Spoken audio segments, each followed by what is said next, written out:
Hello, my name is Javier Pizarro, and thank you for attending my senior composition recital. I understand that the format is a little bit strange, but I appreciate your support regardless.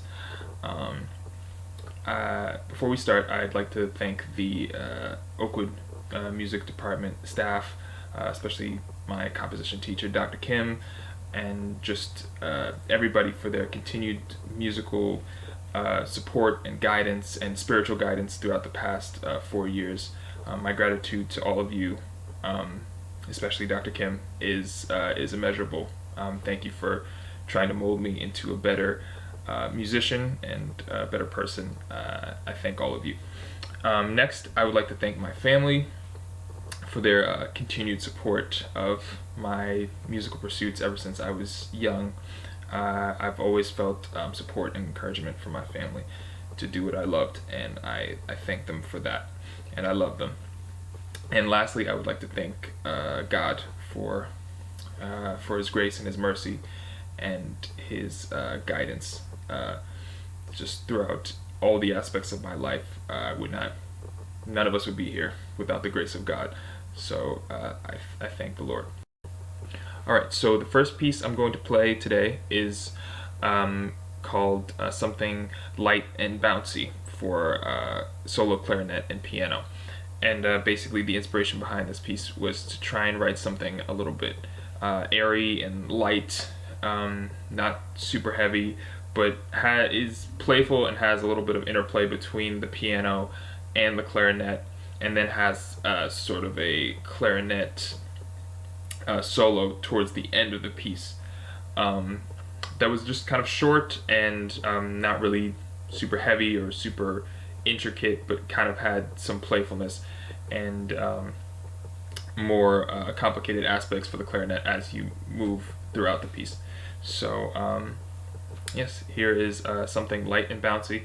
I hope you enjoy it.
Okay, so this next piece is a piano sonata, creatively named Piano Sonata. Uh, Otherwise, it'd be named Piano Sonata Number One or anything like that. But this piece was my attempt freshman year to try and write something more technical for piano than I had previously written. Um, I do play piano, but I was trying to push myself in a direction where I was like, it was way more classical and way more technical and really kind of beyond me at the time. So I was trying to go as far as my imagination would allow and try to go beyond my sort of technical skill at the time. But it is in sonata form, and you will see indications for the coda and different things like that on the sheet music as you listen. Um, Other than that, I want to write something that switched between slower, more big and broad like sections where there's a lot of heavy dynamics and like really fast sections, and you'll notice it as it starts out, and in the recapitulation at the end, those sections are extremely fast, and then the middle section is a lot slower. So, hope you enjoy.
Okay, so this next piece is called The Jester's Waltz, and it is a piece for wind ensemble, including French horn.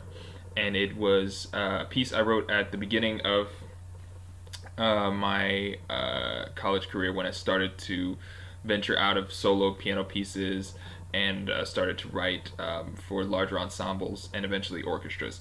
So the inspiration behind this piece was that it was more of a kind of a light comical waltz that maybe could be played in, the court of some monarchy somewhere, where maybe like a court jester would be dancing along and doing tricks and making everybody laugh. So just keep that idea in your mind as you listen to this piece. It starts at a fairly moderate waltz tempo and actually speeds up. Towards the end. So just keep an ear out for some of the changes and things, and keep the image of a court jester in your mind as you listen to this next piece.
Okay, so this next piece is actually fairly interesting in terms of where my head was at the time. I was listening to composers such as John Williams, specifically his composition for the Olympics, which I think is called, or one of the compositions he did for the Olympics, because he did a couple of them. This composition called Summon the Heroes, which was for full orchestra and this big expansive thing, but I was trying to see if I could apply that same kind of writing to a smaller brass ensemble. So with this, I don't have the full orchestra written out because I was tasked with writing a brass piece, but I wanted to still write something big and kind of muscular and heroic, so the piece is actually titled Heroism.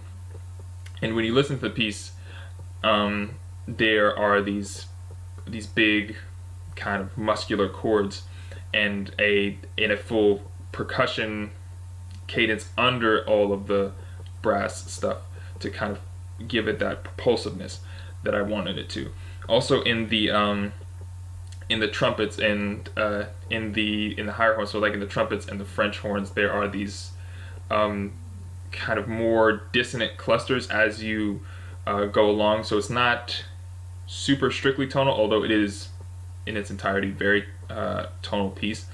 But I wanted to kind of give these complex chords that kind of move in angular, weird ways and really like dissonant passages as you listen to it, to kind of give it some more character, but still keep that heroic, brassy, kind of John Williams Olympic inspired heroic tone as the piece progresses. So just keep all those things in mind. I know that's a lot, but keep those in mind as you listen to this next piece.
Alright, so now I'm moving into my last three pieces, which are my orchestral pieces.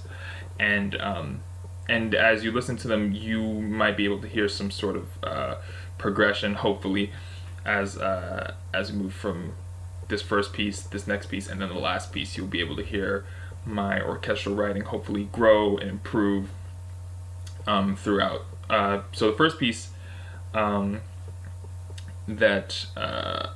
I'm going to present is a piece called Experiment Number 1, which which is titled as such because it's more of a atonal uh, weird experiment. It was my first kind of venture into that atonal realm, and I realized as I listened to the piece multiple times over the last couple of years that I didn't go completely atonal.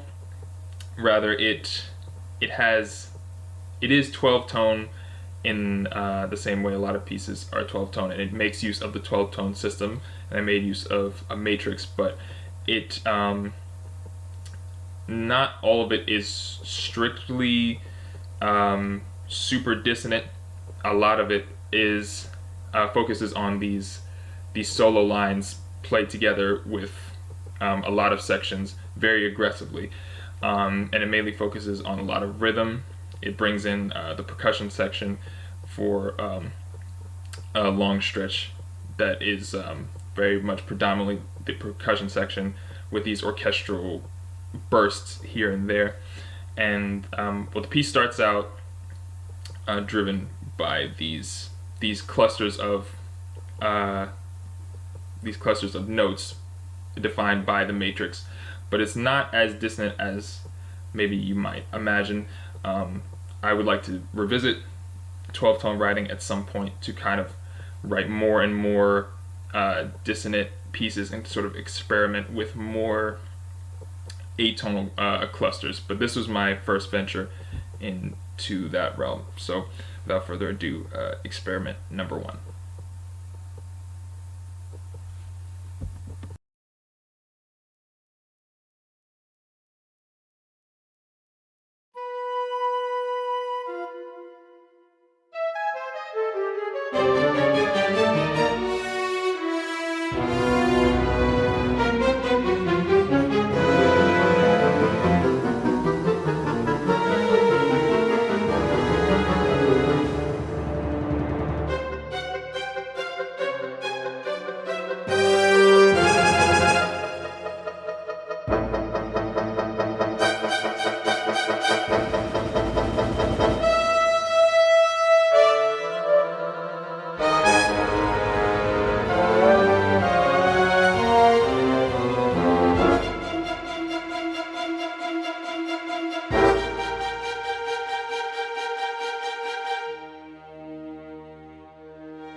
This next piece is called Journeys, and it was my attempt to write a piece, an orchestral piece, in the Impressionist style. Now, while I don't think I fully succeeded to that end, I do think I wrote something very interesting, and I accomplished something I think very cool and very worthwhile. This is another style that I would like to revisit at later points in my musical career. For this piece specifically, some aspects of the Impressionist style that I tried to emulate were the reliance on scales and very flowing, most vague sort of tonalities in the orchestra. So I think I emulated that aspect, but some of the orchestration and some of the chords were not in line with the style until closer to the very end. What I actually had in mind as a sort of program to keep in mind while you listen to the music is it's basically the music kind of starts earthbound, and as we progress it sort of goes upward and upward into space and the universe, and especially in a propulsive moment towards the end of the piece, the orchestration keeps building and building and building to this sort of climax, almost like a rocket taking off from Earth's atmosphere, which is why it's called Journeys. It's like a space journey, space odyssey, and there was some science fiction influence, especially towards the later half of the composition when it starts to grow and grow. So keep that in mind as you listen to this next piece.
All right, so for my final piece, I'm going to play a composition that I wrote the most recently out of all of these, which is called Copland Suite for Orchestra.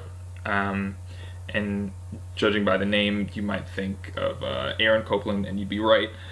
This was my attempt to write a piece in the style of Americana composers, like Copland specifically, and to a lesser extent Gershwin. But I was mainly focusing on emulating a sort of Copland-esque style as I wrote this piece. And some things to keep in mind when you listen to it. It is the longest piece out of all of these. It is about 9 minutes and 30 seconds. And there are 4 distinct sections in the suite. So there's a first kind of opening theme, which is kind of almost like a hoedown, Old West vibe. The entirety of the piece has a more old Americana, old Western vibe. So keep that in mind as you listen to it. Whatever old Western movie that you maybe have a memory of, just keep those things in mind. The first one is very much like a dance or a hoedown or a get together, and the second section is a little bit more like almost like a church hymn, somewhere on a prairie in the 1800s, something that somebody would be singing in church. It has that kind of a progression. The next section is very much a scherzo, very fast section where it's almost like warlike, or somebody's riding into battle, that kind of thing. And then the last section is almost like the cavalry coming in the middle of a war, almost like you're saved because now the backup and the cavalry has arrived. So those are the major 4 sections, and that's the general structure of the piece. So just keep some of those things in mind as you listen to the piece, and I hope you enjoy.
that's the end. I would like to thank everybody for coming and watching and supporting me throughout my journey as a musician, as a composer. And God bless everybody. Thank you very much.